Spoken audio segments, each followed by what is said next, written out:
45 years ago, Terry Fox started a marathon against cancer. Today, you can help finish it. Join us at the Terry Fox Run on September 14th. Register and fundraise for cancer research at terryfox.org.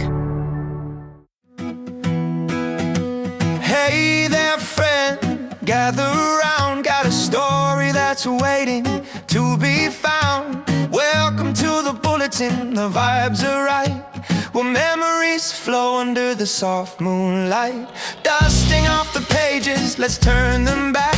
Through laughter and whispers, we're on the right track. Each episode a treasure, each thought a spark. With the Unwritten podcast, we're light in the dark, so let's reminisce. Welcome to the Bulletin Unwritten podcast, episode number 1. My name is Blair Matthews, otherwise known as Bulletin Blair. I'm the editor and publisher here at East Gwillimbury's Bulletin magazine, and I'll be your host for Unwritten for the next 4 episodes of the show. If you're listening to this podcast, you're probably familiar with the Bulletin magazine. We're a print publication based in East Gwillimbury, Ontario, Canada. We're currently in our 27th year of publishing, if you can believe that. I've been at the helm here for the past 11 years. This podcast is the first in a series of 4 episodes. After these 4 episodes, we'll be back, starting at the end of November, for another series of 4 new episodes to end off 2025. So what's the Bulletin Unwritten podcast all about? Well, in my travels in and around East Gwillimbury, I've had a chance to meet a lot of interesting people. Some of these people end up translating into feature stories for our print edition. Stories like Michael Hansen and his release of a song benefiting the Sharon Museum and Gardens. And then there's Kendall Lilly, an up-and-coming singer. Or the story of Bill Potts, a longtime East Gwillimbury volunteer who recently passed away. He was the heart and soul of the North Union Community Group. So for the podcast, these are interviews with people that I find particularly interesting. They might not fit specifically into feature stories in the pages of the Bulletin magazine, but their backstories are every bit as fascinating to me. I think you'll find them fascinating too. Today's guest, our very first guest, is Peter Maligeorgos from Planted by Peter. And as you'll hear very quickly, I had a difficult time with Peter's last name, and last names in general are always a problem for me, which is why I prefer print. Anyway, here's my interview with Peter. Thanks for listening. I'm here with Peter from Planted by Peter. And Peter, how do you say your last name? So everyone asks me this all the time, and the correct way is Maligeorgos, but I've spent most of my life with the anglicized version being pretty familiarized with everyone, and that's Maligeorgos. So either is fine, I won't be offended. All right, so for our purposes, we will call him Peter M. Perfect. Okay, so Peter, you write for the Bulletin pretty much every month. Yep. You write about flowers and flower arrangements and weddings. So what made you decide to start your Planted by Peter business? So I actually spent a season at John's Garden in Uxbridge, which is a really interesting garden center that unfortunately is no longer around. And that season I was kind of in charge of doing some of the Christmas planters for the store, did some custom orders as well. And that's kind of what really drew me to this whole concept. And that's why it's Planted by Peter, because my beginnings were with planters. It was all seasonal container gardens and stuff like that. Right. And then it very, very quickly migrated into fresh flowers. So I stuck with a name, but there is some confusion. I'm not a landscaper. I got some questions all the time about that. Yeah, people all the time looking for that kind of stuff too. Like, I don't do gardens. I'll do small raised beds, stuff like that. Little perennial gardens I'll take on occasionally, but the main focus is florals for events and weddings and seasonal containers. Okay. Yeah. Do you have a favorite kind of thing that you do? Maybe the wedding flowers? I mean, weddings, obviously, I love, because they're a little intense. I like that pressure. Really? Yeah, I love it. Especially when you're at a setup and you're like right down to the wire and you're just like sweating and everything's got to be perfect. I love that. Really? Yeah, I work best under pressure. I'm a terrible procrastinator as well. So I love so to wait till the last hand minute. then, Yeah, right? it Like does. the Yeah, you wait till the last procrastinating and minute. Yes, and it's then a serious pressure then situation. it's got to get done. So Yeah. Okay. But, you know, Well, it's a Wednesday today, and I'm already hydrating flowers for Saturday's wedding. So there's some stuff you can't get away with putting off for too long in this industry. That's funny because normally when you have a wedding, like people are planning them like a whole year in advance. Definitely. And then for you to be right down to the wire. Doing the installation. Awesome. Yeah, doing everything. You kind of have to with perishable stuff. I mean, flowers, obviously, you know, they're pretty delicate. They need to be kept at the right temperature for as long as possible. So you're really doing things right at the last minute for certain aspects. Yeah. So for, again, like a big install, when they're going to be put in foam, you want to, you know, if it's outside, especially for a ceremony arch in the sun, it's been so hot this summer, you know, so you don't want them sitting out there for hours before the couple shows up. They're just they're not gonna look as good as they they should. Yeah. So yeah. So that must be a pretty big challenge for this kind of heat that we've been having. It's been pretty awful. Yeah. So conveniently for bouquets and stuff, I always send them off in vases of water so that they're able to be stored throughout. So it's just easy for the the wedding party, bridesmaids, bride, obviously. Because keeping them out of water for too long, they'll start to wilt pretty quickly. Yeah, it wouldn't take long, right? Yeah, no, not at all. Yeah. So there must be a lot of behind the scenes kind of stuff that goes on for someone like you that Yep. people show up and they come to the wedding and the flowers are all they're just done. Yeah. They're done, they're there, they're pretty, they don't know how much work it is to get to that point. Yeah. So, or they underestimate how much. And I mean, just to be fair, so did I at the beginning. Okay. I didn't really realize how long it took to process certain types of flowers. Roses, obviously, like they're covered in thorns when you get them. Like when I'm buying them wholesale, they're wrapped in cardboard. A lot of the times they come straight from Ecuador, usually is where I get mine. So they're not even in water. So they need to be, hydrated first, and then you strip the leaves and the thorns, and then you hydrate them again, then you unwrap them. Like it's a whole process, and it's obviously a labor of love. I'm not complaining by any means, but it's definitely something that people, the average consumer, would not probably even think of. Yeah. Just how involved it is for us to get things from box to bouquet.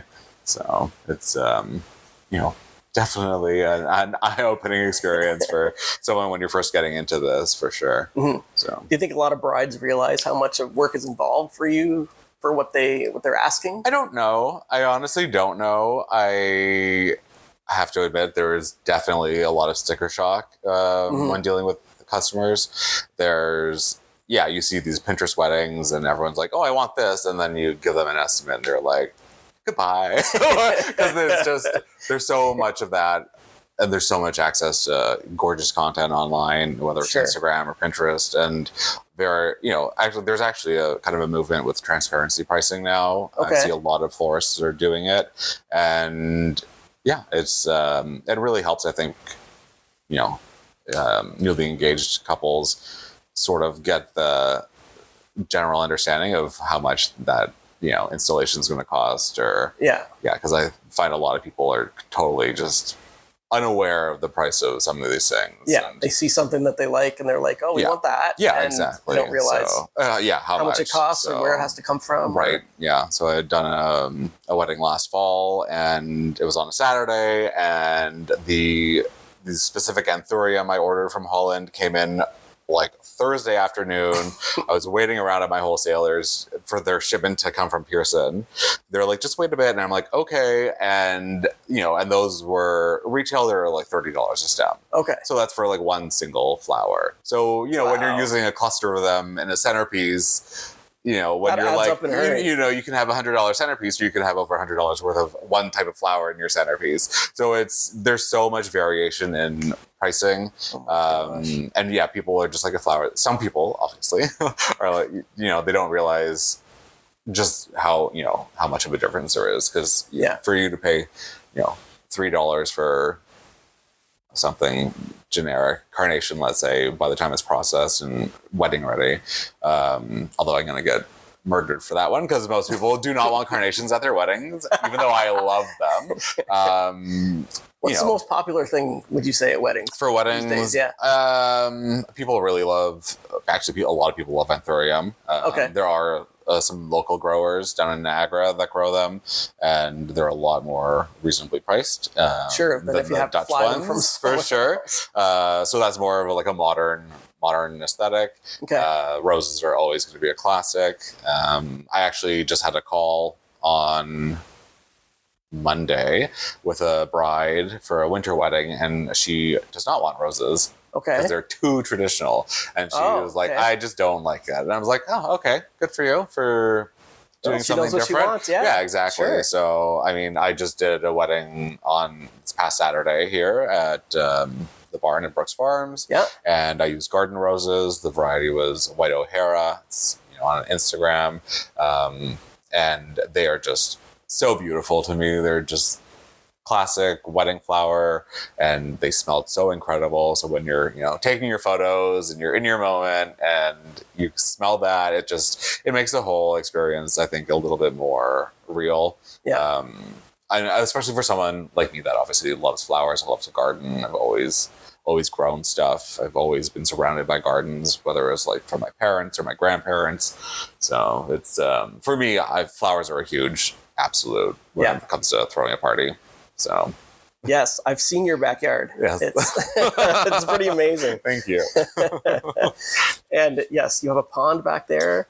You've shown it on your Instagram. I have, yeah. It's And my birthday gift to myself this year. It looks amazing. You'd never know that it was so like perfectly crafted and everything. It just looks amazing. You know what? I'm actually really proud of that, and because I spent almost no money building that pond. Really? I had a small above ground water feature. It was a little container garden. So I already had the pump. Like the pump, yeah. Pump and stuff. All of the rocks I used around there were excavated on the property from different construction projects that we've done over the last couple of years. So I didn't have to pay for any of the hardscaping. I literally bought pond liner, and I already had some landscape fabric that I used underneath the liner just to help protect from any roots or small pebbles. And so I built that entire pond for like $120. It was pretty amazing. Oh my gosh. So pretty, the labor is probably oh my god, yeah. I would have charged a lot of money for that. You would have charged yourself a lot. Yeah, exactly.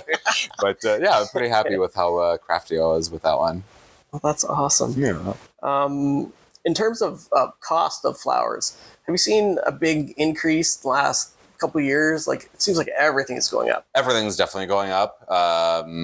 Luckily, we don't get a ton of products right now from the States. The tariffs aren't really a big issue. There's some stuff we do get some California eucalyptus. Okay. But a lot of it, most of the stuff I get is usually from Mexico. From somewhere else. So it's not too bad. The biggest one was with the winter greens we noticed. Okay. So I'm still very good friends with someone that was a long-term employee at John's, and she said that he was selling his product retail what I'm currently paying for wholesale. Oh. So that's a big difference. Huge difference. Yeah. Yeah. So everything's definitely going up in price. So every time I see someone that, clipped a couple spruce branches off of a tree in their backyard, I don't get offended. I would never do that myself, obviously, but I totally understand. It's, it's a luxury. Like, when I do my planters, they're like hundreds and hundreds of dollars retail value. Yeah. So it's like, if you're not looking to spend that kind of money for something that's temporary, like I totally get it. Yeah. But I definitely appreciate when people do.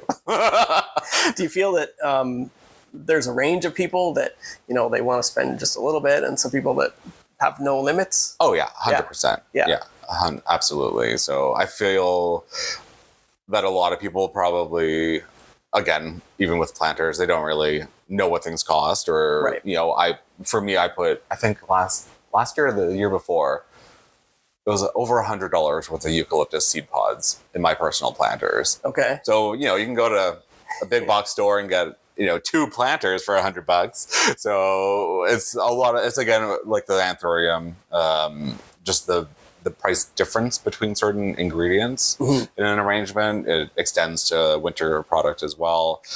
Same thing when I do my summer planters. If I'm doing something more exotic or even just a larger plant, the prices go up exponentially for me even to source them for my clients. So you can have, a planter that, general size and shape could be the same, but it could be valued like double or triple just because of the plants included in there. So it's, it's good it's good to have an open mind. And if you have questions, reach out. And I can always, I always try to do my best to find something that's within someone's budget. Yeah. So. Yeah. Do you find there's a mentality sometimes with people that they see something in a box store and then they're like, how come you're not that price? That price. Oh, yeah, for sure. Yeah. So, which, I mean, I don't get that personally because you're getting something that's obviously a more premium product. Yeah. And it's a custom service too. Yeah, it's more personalized. It is personalized. Yeah. And if I'm coming to your house and doing, several planters and wreaths on your gates and stuff like that, you're not going to pay what you're paying at Costco or Walmart for me to do that. So there's, the people that, have me hanging wreaths on their gates know that costs money to have that service. So I don't have a problem with that. But there's definitely a lot of sticker shock, just like right across the all the services. Pretty much everything. Everything, States, really. Right? Yeah, it's true. So, is there anything that surprised you about doing wedding flowers for people? The biggest surprise, honestly, for me on the floral side, is how much prep work is involved with all the processing. In terms of dealing with brides, it's I mean, nothing surprising. Nothing really surprises me. I also, years before any of this even happened with Planted, I had actually gone to our family florist and designed both of my sister's weddings. Oh, nice. And I was like 19 or 20 at the time. And my oldest sister had already she had her initial consultation, didn't really know the names of things or whatever. She just wanted certain colors and a general vibe, basically. She wanted compact arrangements because she's short. So, and I walked in with her and talking to my florist's name was Anna, and Anna asks me, how I feel about certain things, and I had a list of things I didn't want to see at my sister Julie's wedding, and one of them was dendrobium orchids. Which, anyway, this was a very specific thing. I said no dendrobium orchids, and then Anna asked me how I felt about wax flowers, and my sister Julie looks at Anna and looks at me and asks, "Are they flowers made of wax?" So I told her to just go wander and look at stuff on the shelves and get away from the counter because I was talking to the florist. Leave it to us. So it was actually really funny. I mean, Julie's wedding was beautiful. We had cymbidium orchids and coral roses. It was really, really pretty, really tasteful, and something she wanted without even knowing how to express that. I just, and that's why she brought me along.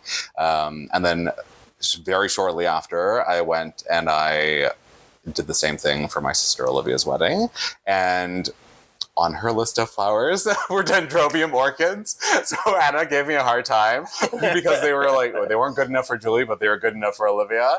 And I thought that was hilarious, but they fit the aesthetic. Olivia had a winter wedding. Everything was green and white. Olivia's fairly much taller than Julie. So she had a big cascading bouquet of greens and calla lilies and some dendrobiums there. And it was just, flowy and drapey and elegant and a totally different aesthetic, and so they worked. They worked exactly. Yeah. So, are there things that brides ask you for, and you just think that is the wrong? This is a very personal opinion, but the answer is baby's breath. Okay. You either love it or hate it. If you work with it, you hate it. Okay. People love that kind of airy, cloudy look. Stop asking for it. And I'm actually using it his this head right weekend. now. Yeah, I am. Don't do it. Don't do it. I literally, right before I came over here, I was airing out a bunch that I have that I'm doing on this Saturday's wedding.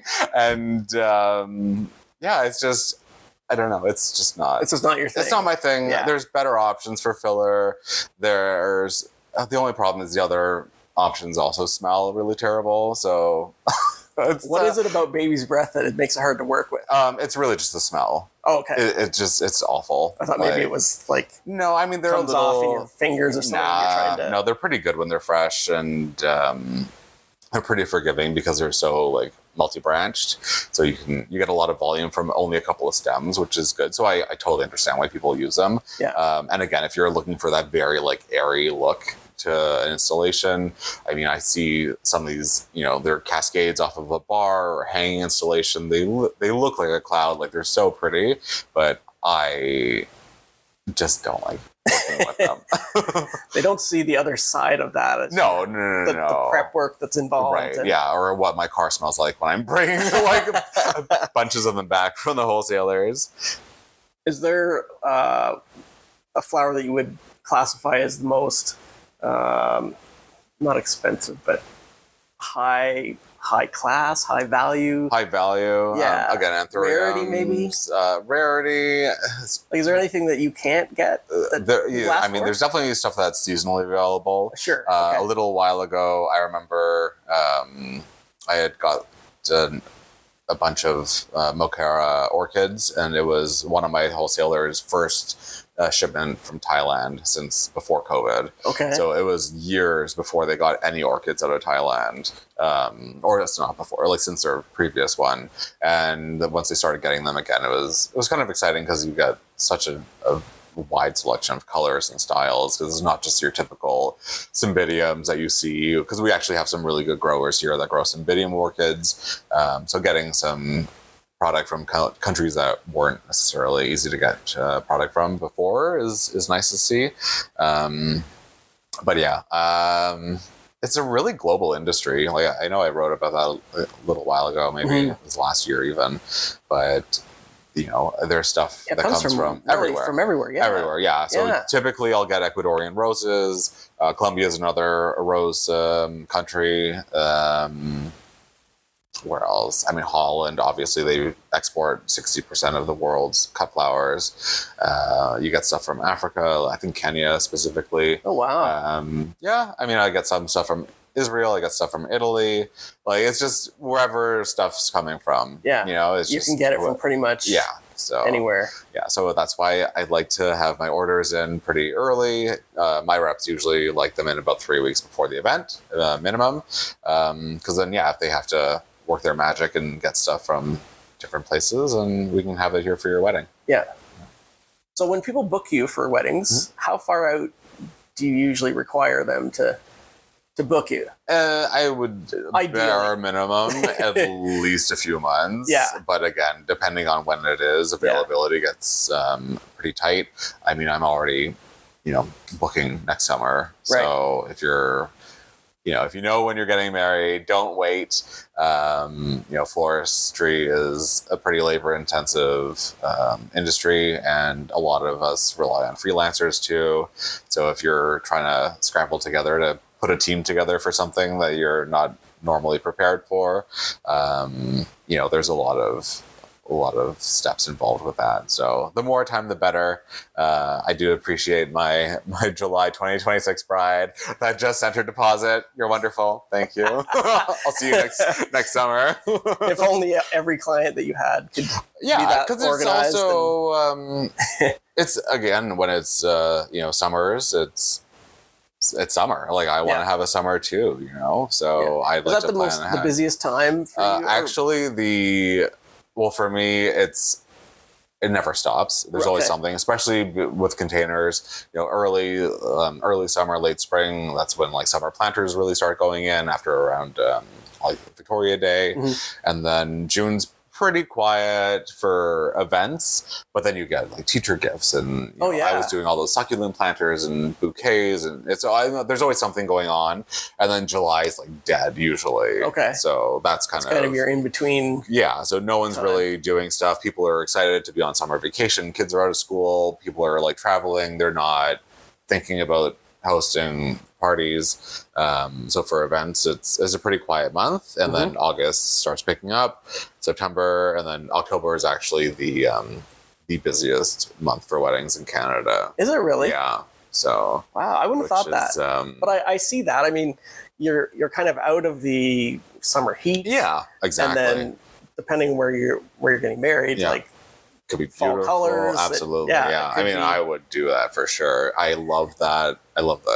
The time of year, the crisp air, the color change obviously is a huge thing for me. I always go nuts with my porch, whether it's at the house or at the cottage. Like Thanksgiving is my thing. I love it, and I push it like way too long. Like it's fall can be like 3 months long if I had any say in the climate.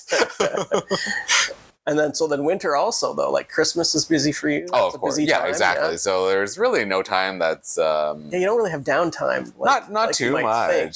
Not really, because there's always something. There's always, whether it's a holiday or like a time, like again, like last day of school kind of thing, or Christmas planters. Like I do my winter stuff starting like mid-November, so that people have something to they can see on Instagram. Yeah, well, exactly. See when they drive by on the street, and and get you ready for the season. Because I already have my greens price list. Like I've had it for like 2 weeks, and just like it was July still. Yeah. And my reps are asking me to put my orders in, so I need to be. That's hard to plan. It's really hard. Yeah. So actually, I know you asked earlier about like challenges and stuff, but it's not even the physical work, it's the preparation. You have to be, it's not even just a season ahead. Sometimes it's seasons ahead. Yeah. Like I can't be in the peak of like height of summer doing weddings,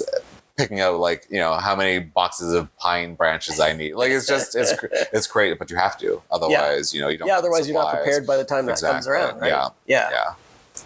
You should tell listeners how they can get in touch with you.